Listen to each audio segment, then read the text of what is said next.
Waktu hamil, sering banget kita itu cemas, overthinking, sampai gak bisa tidur karena memikirkan banyak hal. Nah, sebenarnya cemas saat hamil itu berbahaya atau enggak sih? Dan gimana cara mengatasinya? Simak video berikut sampai habis.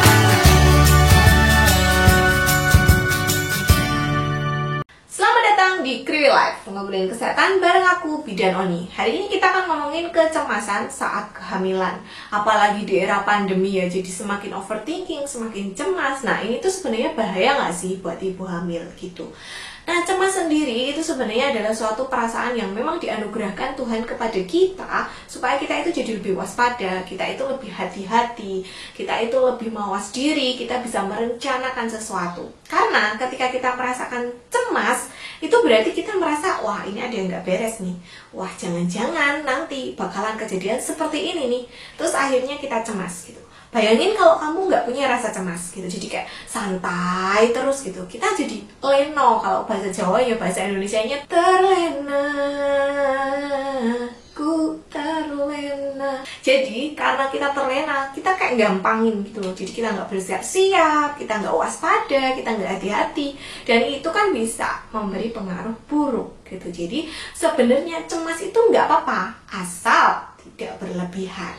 Nah, beberapa penyebab kecemasan saat hamil itu kalau misalnya kita cari akarnya itu biasanya cemas akan persalinan, takut persalinannya nggak lancar, cemas nanti nggak bisa menjadi orang tua yang baik gitu, jadi kayak belum siap menjadi orang tua, kayak aduh gimana nanti kalau aku tidak bisa mendidik anakku dengan baik, tidak bisa menjadi contoh yang baik. Cemas kondisi diri dan janin, gimana ya nanti kalau janinku kenapa-kenapa, gimana kalau pertumbuhannya kurang sempurna, gimana kalau akunya ini jadi sakit, jadi preeklamsi, jadi kejang, seperti itu. Cemas karena kondisi diri. Lalu bisa juga cemas memikirkan biaya. Kita kan tahu ya, biaya itu makin lama makin tinggi gitu. Nah, kita bingung nih, wah gimana ya nanti biaya persalinannya, gimana nanti kalau aku nggak bisa nyekolahin anakku di sekolah yang bagus.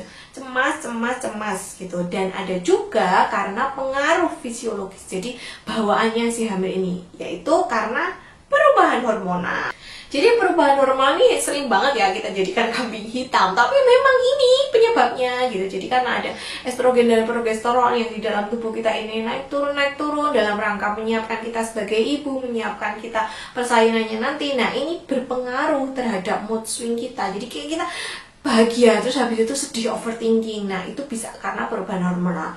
Terus bisa juga karena perubahan bentuk fisik gitu. Jadi yang ini tuh cemasnya kayak, nanti gimana ya kalau aku udah nggak cantik lagi, gimana nanti kalau aku nggak singsut lagi, gimana kalau suamiku nggak tertarik pada diriku lagi, atau kalau misalnya kerjanya jadi model, gimana kalau nanti aku habis melahirkan nggak bisa jadi model lagi, seperti itu. Jadi karena perubahan fisik gitu, jadi makin ngaca, makin insecure, makin cemas gitu. Nah, kemudian bisa juga karena trauma di masa lalu gitu. Jadi mungkin ada masalah yang kita denial di masa lalu, ada masalah hati, mungkin ada mental illness yang kita denial di masa lalu, nggak kita selesaikan, atau mungkin ada trauma gitu, kayak misalnya ngelihat saudaranya kok seperti ini proses kehamilan dan persalinannya, atau cerita dari ibu.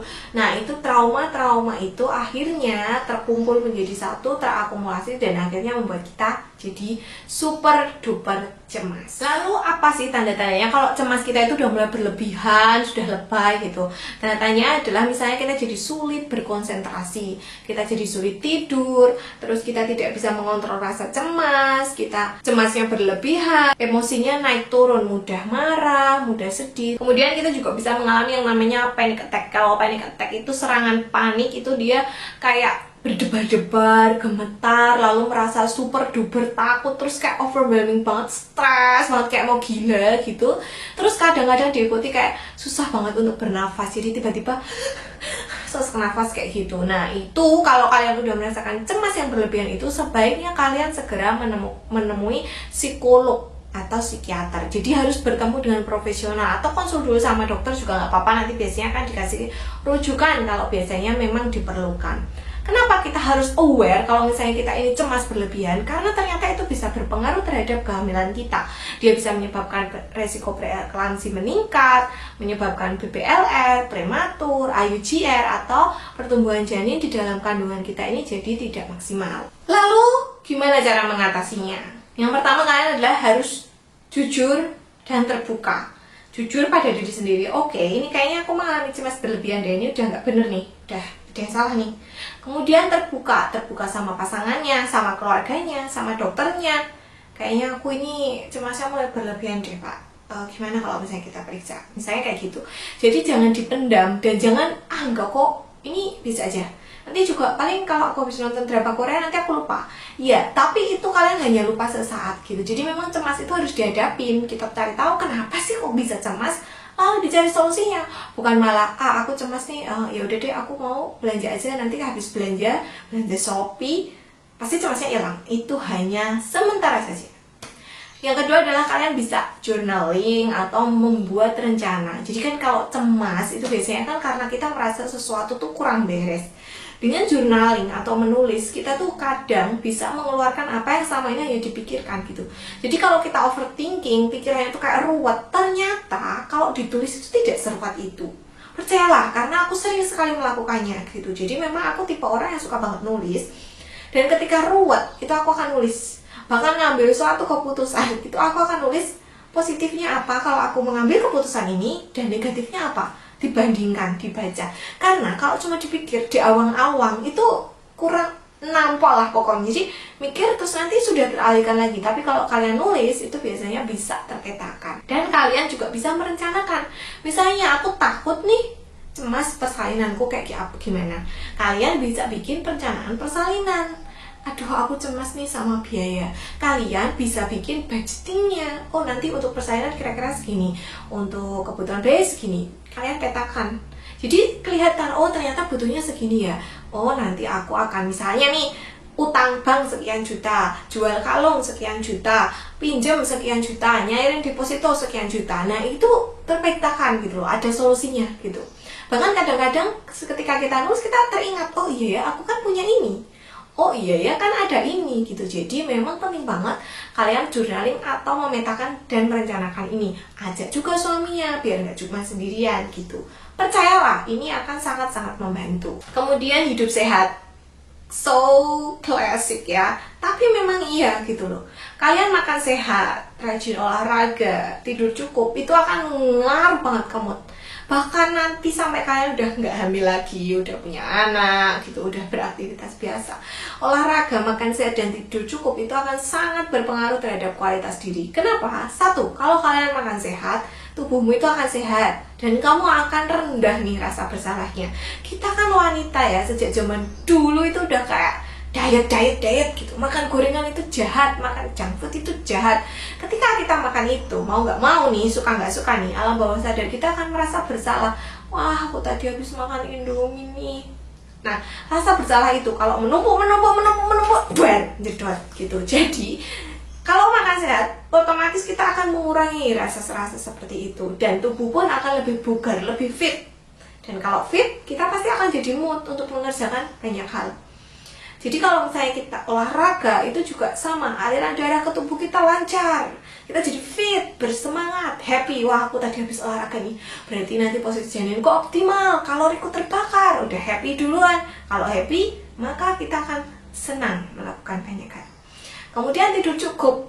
Kalian tahu gak sih kalau misalnya kalian kurang tidur, itu hawa-hawanya tuh emosi gitu, udahlah apa-apa nggak bener, kepalanya pening karena kurang tidur, jadi ngaruh. Nah maka memang gaya sehat itu penting, hidup sehat itu penting, walaupun kayak helah hidup sehat meneh. Dan yang terakhir adalah bekali diri dengan pengetahuan. Itulah salah satu alasan kenapa aku bikin Fear Series yang semoga bisa rajin diupdate ya. Mungkin nanti kalian bisa tinggalkan di kolom komentar, kalian tuh takut ngapain sih, supaya aku bisa bikin tuh Fear Seriesnya. Kenapa? Karena ketika kita merasa takut dan kita mencari pengetahuan, mencari jawaban atas ketakutan kita, itu biasanya nih akan sedikit berkurang. Oh ternyata ini adalah hal yang normal. Aduh aku takut nih naik gunung misalnya, tapi terus kita baca-baca tentang naik gunung, sisi positifnya apa, sisi negatifnya apa yang harus dipersiapkan. Nah ketika kita mau naik gunung kita udah siap, oh aku tahu kok kalau di gunung itu harus bawa tenda, ya udah aku udah bawa tenda. Sama, wah aku takut nih nyari persalinan, kita baca-baca tentang nyari persalinan. Kenapa sih harus ada nyari persalinan? Gimana sih caranya mengurangi nyari persalinan? Apakah bisa melahirkan tanpa rasa nyeri? Nah ketika kita sudah membaca, mencari tahu soal itu, dan kita tahu otomatis rasa takut itu perlahan-lahan akan tergantikan dengan rasa percaya diri. Oh, aku tahu kalau misalnya biar nggak nyari persalinan kita harus belajar nafas. Oke, aku akan belajar nafas. Ketika kita belajar nafas, lama-lama rasa percaya diri kita ini terbentuk, ibu-ibu. Jadi, wah, aku udah belajar nafas kok, udah pede nih mau melahirkan. Seperti itu. Oke, sekian dulu video tentang cemas. Semoga kalian bisa berkurang cemasnya, hilang sama sekali mungkin.